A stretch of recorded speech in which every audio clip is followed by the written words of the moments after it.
Hello everyone, Lawrence here from Unicorn Bikes, and yesterday I was doing some maintenance on my bikes and I grabbed my old Canyon Nerf. Now this bike was released back in 2016, or at least mine is the 2016 model, and I figured, you know what, everyone's always talking about how this new bike is the latest and greatest, how it's game changing, how it's so much better than everything else. And also with new standards, you know, is non-boost still rideable? Can you ride anything less than 500% range on your cassette? Well, today I'm going to try and find out. I'm going to drive all the way to Bois de Rêve once again. I actually raced an enduro there 2 days ago, but we're going back. I'm going to ride my old bike, see what it's like, see if it's still rideable. So let's go along for the ride.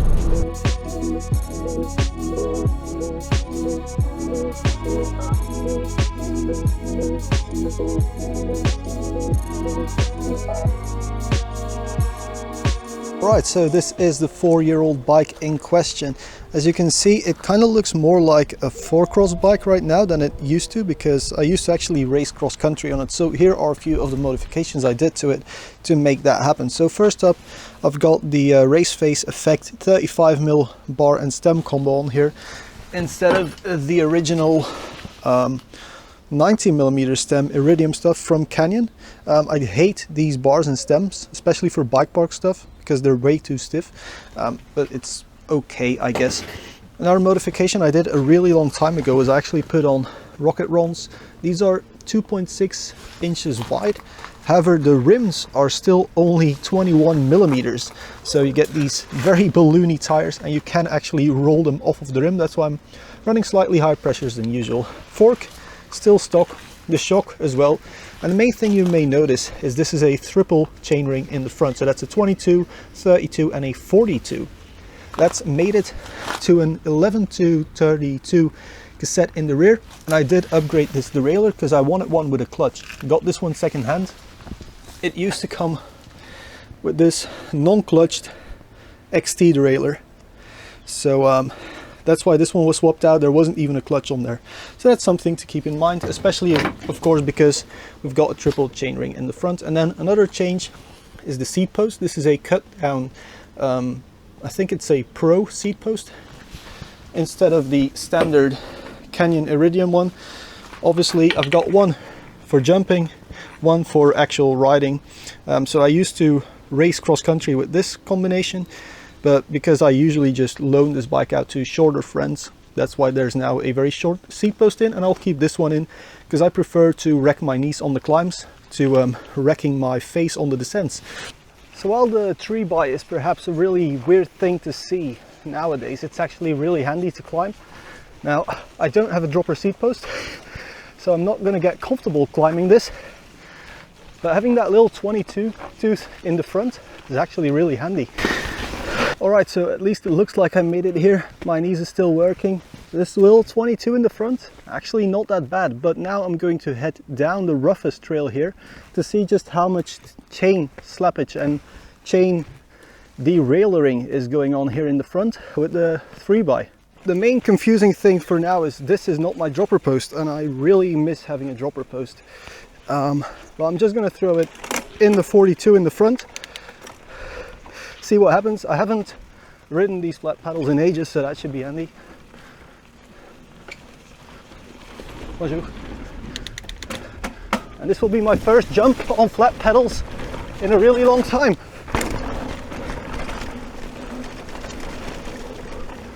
Second jump in a really long time. Oh, this bike is actually the dream to jump, but it's really, holy crap. Oh! Turns out I'm not used to riding flat pedals anymore.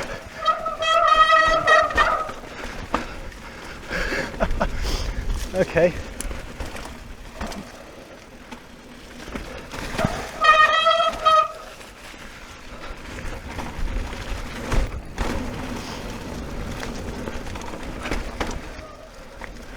Actually, I have to say, chain is not really being annoying at all. I'm mainly struggling with keeping my feet on these plastic pedals, and I'm also really struggling with the brakes, which are pretty much non-existent.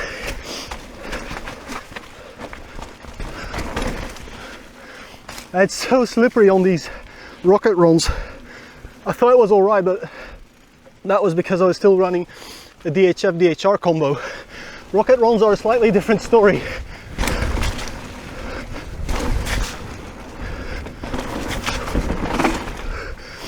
I nearly died there actually.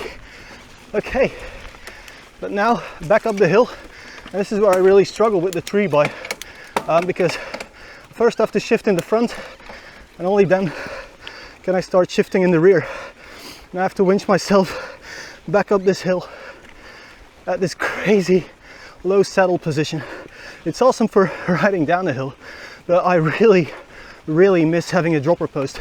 Alright, so the thing I thought was going to be most annoying, which is this 3x drivetrain here, was actually not a problem whatsoever, because you actually can shift in large steps in the front and then do some fine tuning at the back. However, it's not ideal, and you can't go from your largest to your smallest gear by just pushing the thumb shifter twice like you can on any modern day 1x system. So that was not ideal. What I want to test out now though is something completely different. I want to try just how horrible narrow wheels are, because everyone's always going with wide wheels. I'm running 35mm on my Spectral on a 2.6. This is a 2.6 tire on a 21mm. So I'm going to do some fast corners, or fast for my standards, with these tires on this soil. I'm going to see if I can roll the tire off of the rim. Let's hit the berms. Oh, it's slippery, man.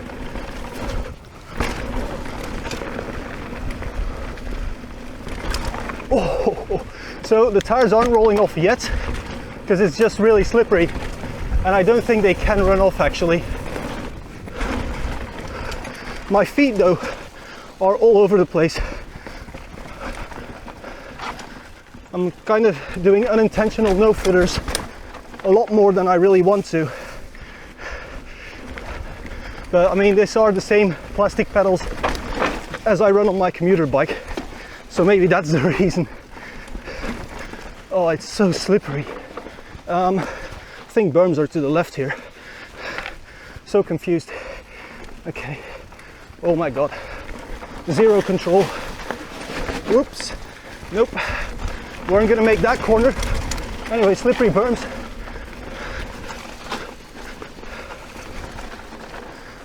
Okay. So the tires are still on.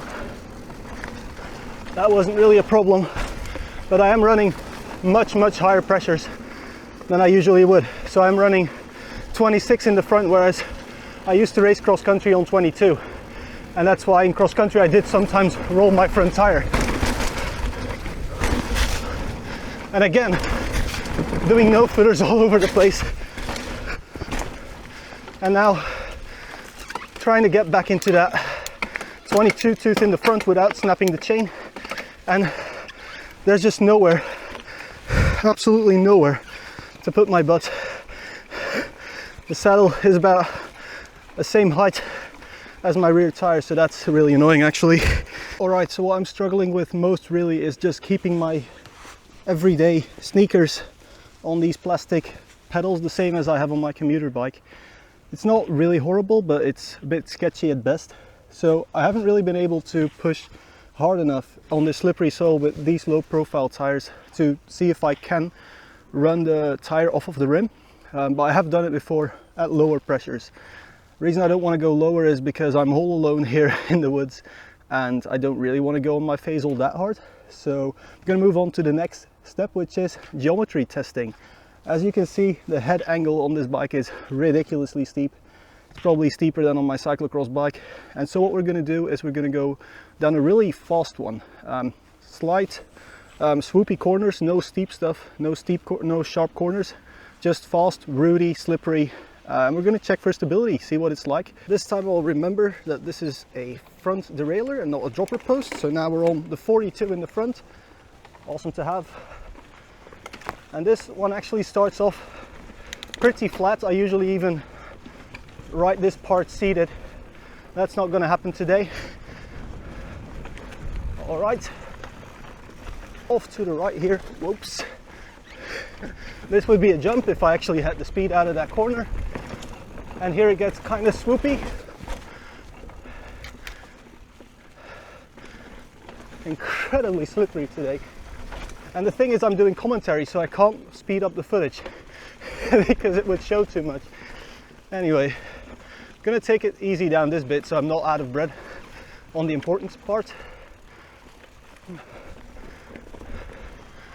which is, oh crap, I took the wrong turn. I actually have to head up, and this is where I really miss having a dropper post, because this is just all standing upright up the hill on the 42, because we can't shift quickly enough. I'm actually really excited for the box Prime 9 stuff, which is like 1x9 in the back, but it's an 11 to 46, and I think it should actually help with this sort of steep downhill to steep uphill sort of transitions. Anyway, this should be the fun one. Let's not crash. Hopefully the wind noise isn't too bad. My god, this is slippery. This is horrible. Again, sprinting up the hill. These narrower bars are quite handy though. It's a lot tighter on my spectral. Little pre-hop. And here there's a bunch of roots. And again, I don't really have a lot of grip on this bike. More wet roots.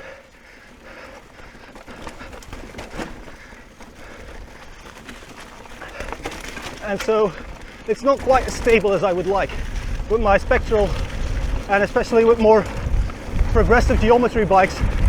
I'm really just shooting through here, and like the geometry will just, and the suspension will just deal with everything. With this bike, the handlebars are they're kind of all over the place. There's just no real control. It's so twitchy, and that used to be fine for me using this bike as like a cross-country bike and stuff, and even doing cyclocross with it, where that sort of agility was really important. But here, going 40 kilometers downhill on routes and swoopy turns, it's not ideal. Not ideal at all. I want to try something else. Everyone on internet forums is always saying that long slack bikes are great for high-speed stability, but they're horrible for taking corners. So I'm going to take the steepest switchback trail there is over here and just see what happens, because this bike is very short, very slack, very steep as I slide off my pedal here, and I'm just going to see what it's like on the steep stuff, and hopefully I'm not going to die as my front wheel washes out there. So this is really steep, and I don't really have the suspension to do this at like anything that resembles decent speed. So it's just gonna be about being ballsy, I guess, because this is super slippery. And I wish I could show you my foot on the pedal position right now, but my feet are actually not on the pedals. Half of my left heel is on the pedals.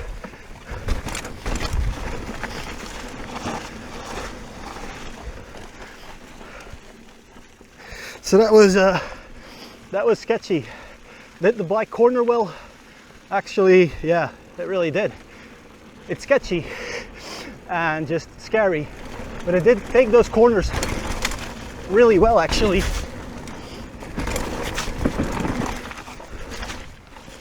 So this is the local road gap.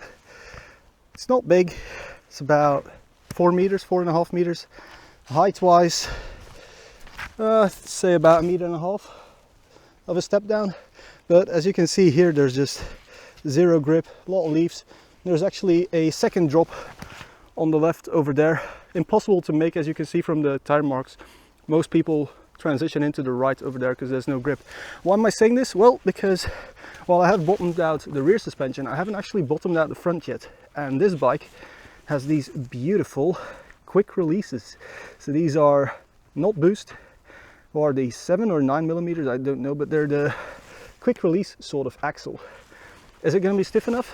Is it going to be strong enough? Not going to flex too much as I try and stay on the left side here and get the second drop? No idea, but we'll figure out in about 2 minutes time.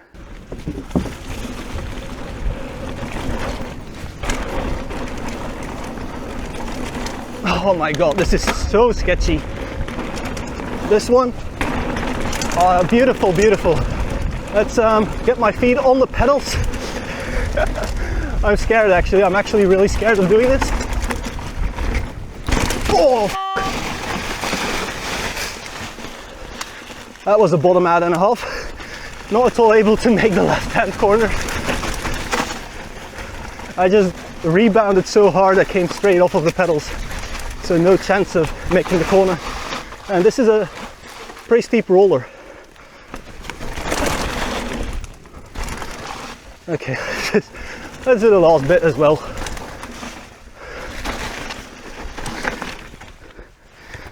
So, did we bottom out? We sure did bottom out. But the bike is still, I mean, it's still straight. So it can handle it. I just went straight through my suspension and that was it. Also, look, we did it. We actually lost the chain. That's why the derailleurs are really handy, because if I were to start pedaling again,